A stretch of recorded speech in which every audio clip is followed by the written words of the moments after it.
What's going on, everyone? Welcome back to the channel. It's been a while since I posted, but I wanted to go ahead and just kind of do a little bit of a walkthrough for some of the new dungeons. Currently maining a bear tank for some higher keys, some push keys as we get into it, and currently running with 3 out of our 5 team members right now, so we've got 2 pugs in this group. A lot of people start off with Brackenhide by going over to the right. I like to go left just to start to round some things up. I also like to get a little bit more trash earlier in the dungeon rather than later. I just feel like it's a little bit easier, and for the most part we have the crowd control, and I have the ability as a druid to soothe the war scourges, and that's ultimately why I'm a little less afraid to do some of these pulls. I also, as a bear, will be pulling around my incarn a lot, as you'll see. So as I do this double pull here, I have my incarn up, and then I have a pack in between where I don't have an incarn. So I go down here, we're down at the second cage area now. We want to make sure that we are interrupting the speaker as often as we can, as well as the mystic, doing some stunning, and then making sure that we're soothing the war scourge. This week we do have tyrannical and sanguine. Those two things are things that are just going to add a little bit of time to your keys, and so we work to plan around that the best that we can. Keep things moving, keep things stunned, keep things interrupted, disoriented, whatever needs to be done. After we go through this, we decide not to go ahead and activate the pot there because we just don't need the disease dispelled this early on. We double pull, again, you see me activate Incarn, and we get through this pretty quickly. We'll be at 3 cages here after this pull, and we're only about 3 minutes into the dungeon, so overall working out pretty well with 2 pugs in the group. The next pull is one where I go ahead and add an extra mob to it. This is completely optional, but again, I like grabbing these war scourges just because I can take care of them solo. So we bring in the war scourge, we get this stuff AoE down, and then we'll slowly start to move to the next pack. This is one where I don't always see a lot of people taking this next pack, mainly because of the patrol that comes in. But again, the war scourges don't add too much time, especially on a non-fortified week, so it's really not that big of a deal. So we get this nice and cleaned up, we eliminate the sanguine healing as much as possible, and then we're off to the next group.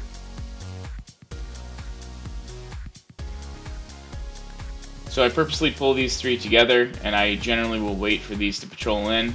Here we actually had to distract from our rogue, which is fine, but again, I was planning on taking them anyway, so I go get them. I end up overpulling a little bit, but it'll be completely fine. Like I said, I like getting trash earlier in this dungeon anyway. As you can see here, we have only 2 of the cages activated at this point in time, so our healer's about to run off and go back and get out of combat so that he can open the cages. We've been pretty much chain pulling throughout.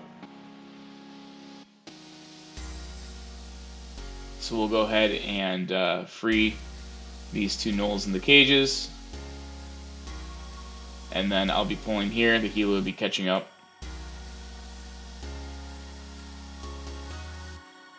Again, we keep the war scourge locked down.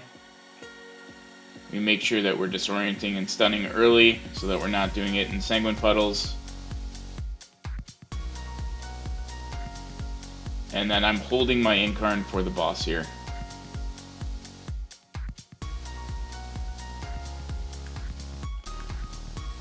So for this boss, it's probably more challenging on Tyrannical than any other week. The biggest thing is making sure that you're interrupting Trick Totem. It's not even that big of a deal if the heal gets off, but it's these Earth Bolts that will absolutely decimate your party.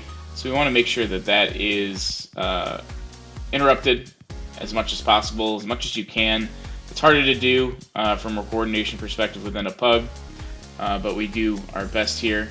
And then the other thing that you do is you want to make sure that you're focusing down the guy who puts a lot of bleeds and essentially makes it so that your healer is just dealing with a constant bleed the entire time. Ideally, we'd like for him to go down first, this Gnashtooth guy. That's not happening. Again, it's a pug, but ideally that'd be the first target to kill. He's going down at a pretty good clip, but everyone's focusing Trick Totem mainly, primarily because of the interrupts and the healing. Again, you can leave Trick Totem up as long as you can keep him interrupted on a regularly scheduled basis. As a tank, you always want to make sure you stand in front of that charge so that any member of your team doesn't get one shot from it.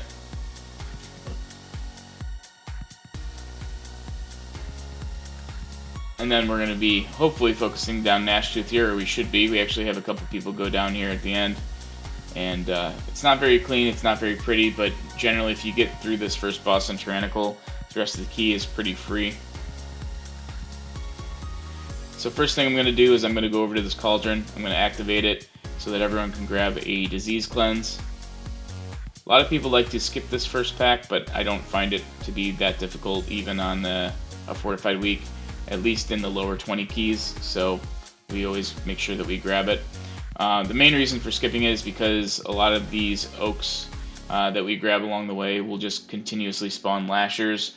If you aren't aware, the lashers actually will give you extra count.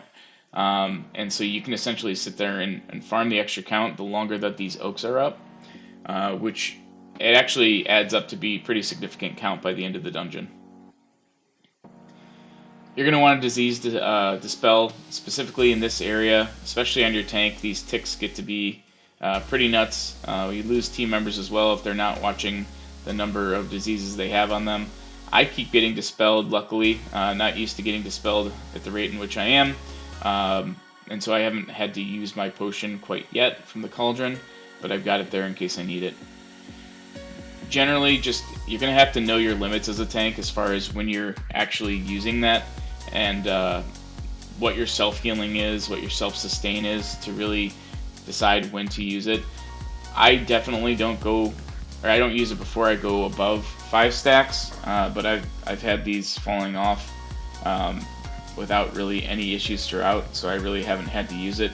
Fortified weeks, it can get a little nuts, so I might be a little bit more eager to use it, but as a bear, I feel like my sustain and my ability to self-heal is good enough where I don't really need to panic use it too much.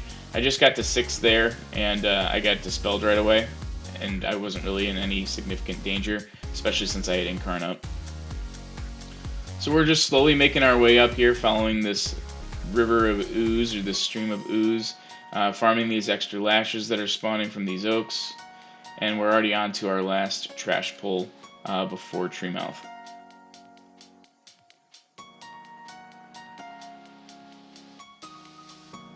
So we take turns interrupting the oak frontals here, making sure that everyone is staying safe, keeping the pack moving as we get close to Sanguine, and just kind of getting ready to move up towards boss here. We're going to go ahead and get these down, kill off these extra lashers, get our free count, and then we're going to go into boss. So the most important thing as a tank on Treemouth is just to make sure you're on the opposite side of your party. The rest of your party, if you want them to help you out as a tank, or you find that these ads that get spawned generally are causing problems for you, is you're going to want them to stand as close to the boss as possible so you can get over there and take control of them. You're going to want to make sure you disorient, stun, interrupt, whatever you need to do. As a tank, going in and getting consumed first is the way to go. That way, if you have someone with immunity or something like that, you can take the second one. You're in good shape there, because you can always take the third one, and then after that it should be dead. In this case, one of our pugs is a paladin, so he's going to go into the second consumption here. As you can see, we're keeping the ads close to the boss. I'm staying on the opposite side of the boss from my party, just to make sure that none of them are in danger of that frontal. We're going to go ahead, I'm going to disorient here. We're going to get our DH to do some stunning for us. And we do a good job overall of really kind of controlling this boss. We're about to get our third consume, and I'll be going back in. If for whatever reason I still had a debuff up, or maybe you were in a group that didn't really have an immunity, what we would have done is we would have sent our Demon Hunter in with Blur. They can still attack, or even just the Rogue. We have a pretty good setup in this one to just kind of minimize the damage from that. But the biggest thing is these ads, really. They can really focus on a single target, and they can absolutely destroy your group if you don't lock them down right away, and we do a really good job of keeping these ads on lockdown. So we are getting close to a fourth consume, but we don't get it. and we're off to the next pull. Ideally, we'd like to skip Stink Breath, but we don't have a Mind Soothe in the group, and it's got True Sight. The biggest thing about this ad that's worth sharing is that if you're a Night Elf or any class that can stealth during combat, you can meld the Stink Breath ability off of you, and it will not go on another target. So as long as you get it off before the cast, essentially the only mechanic you have to deal with is this Violent Whirlwind, which is great. Also, the way in which you avoid the disorient is to just stand max range if you're range. So we're going to jump down here. We got a pretty good patrol. Given the fact that this is not a fortified week, we feel very confident in taking this pack. But again, the biggest thing is when these hyenas start to fixate, you're just going to want to make sure you stun or disorient them. So there you go. We see stuns and disorients at the same time. We get them down. We get the stalker. Then we're going to go in and grab the bear. We're going to grab the 2 birds. And then we're going to go into boss. This bear can be knocked. The birds need to be 100% interrupted. They can cause problems for you more on Fortified Week than they can on Tyrannical, but for the most part, there's not a whole lot you need to look out for. But it was a nice thing to find out that the bear could be knocked out of Sanguine. That was super helpful for us.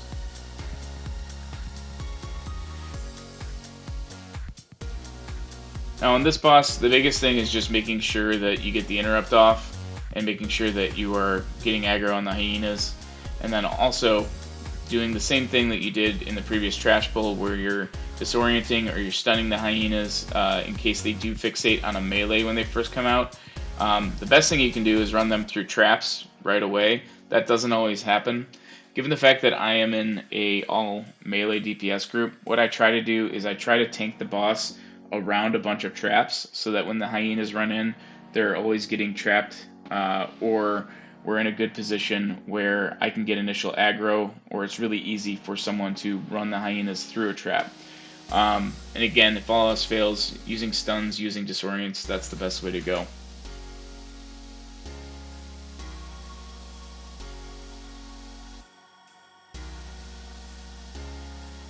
Alright, so we're going to get gut shot down here. We're going to make sure it's interrupted. Now, the one thing you don't want to do is put your back to the edge here. You can get knocked off by the boss's knockback, so just be careful. This next pull might seem a little daunting, but all these guys die super fast, so I would never hesitate to pull all this stuff together. It doesn't matter if it's Tyrannical or Fortified Week.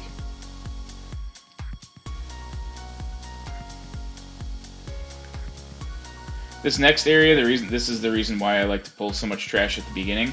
The best thing you can do here is if you have a rogue or if you have a priest in your group, you can either Mind Soothe or you can Shroud as we did. We're going to go ahead and grab this group just because it's really the War Scourge is the only risk and we can easily lock that down. But we're going to go ahead and grab this just because the next pull has a Rotsinger in it and we want to make sure that we do have our Disease Dispel up so that we can go right into boss. Our count is actually great. We're actually going to be a little bit over count here, but this is just one more pull and then boss if you do it correctly. Biggest thing you want to look out for, and this is where Mind Soothe comes in handy, is you do not want to pull the War Scourge that's coming in on the right there.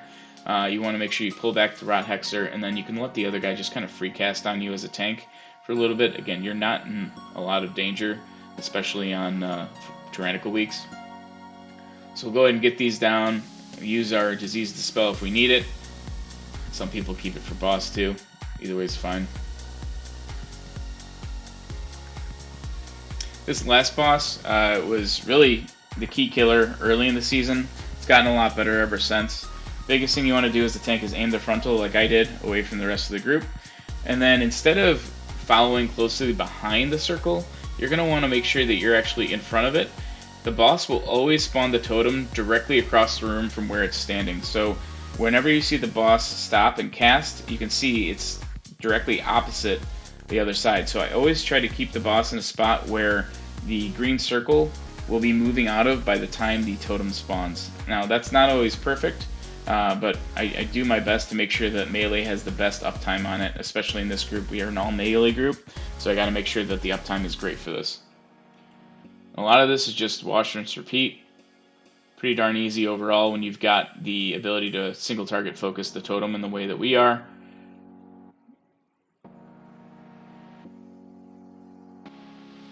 And Bear is in a great spot right now. Is just the best thing that Blizzard could have done was buff the health pool for all classes. That was the biggest buff that Bear could have gotten, just because it actually gave us the ability to self-heal with a larger health pool.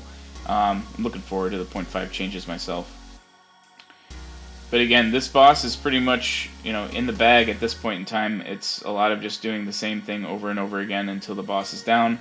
As long as you don't let a totem casket off, you're going to be in pretty good shape. Make sure you're staying in front of that circle, not behind it, as I see so many pugs do, and you're going to give your party plenty of uptime on it. And that's going to wrap this one up. So this is a 21 Brackenhide on Tyrannical in the bag for the current key week. Appreciate you guys watching. I'll try to do a little bit better in posting future videos as well.